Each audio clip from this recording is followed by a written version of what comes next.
Hello, my name is Alexander Martin, and I'm going to do a speech about how to prevent mass shootings.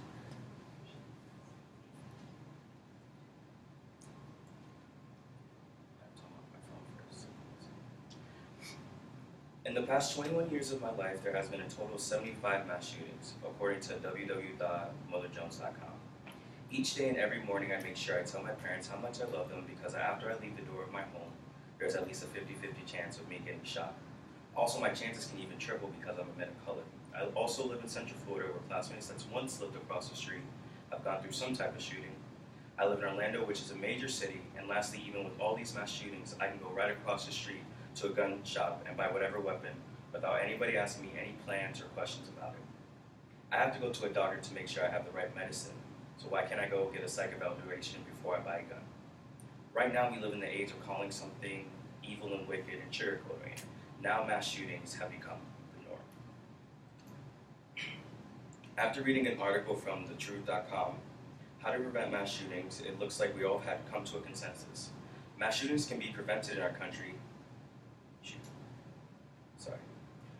Mass shootings can be prevented in our country. It just has a lot of legislations and rules for certain things. So trying to prevent this will be a process, and it will take some time. That's cool, and I understand that we have a process to do things, but I haven't seen our government talk about it or even how to start. Again, it's just more prayers and readings of the people's names that have died. The only thing I have heard from our president about these mass shootings is give the teachers guns. Let's solve violence with a weapon. That's what we're teaching our children, and that is not something I want to be a part of. Also, people would also agree with me when I say we need to focus on mental stability of people. Not everyone has access to a therapist and gets to see them on the regular. We all care about our health physically, but we also forget about the mental health. From the website Esquire.com, there's an article that talks about the National Center for the Analysis of Violent Crime.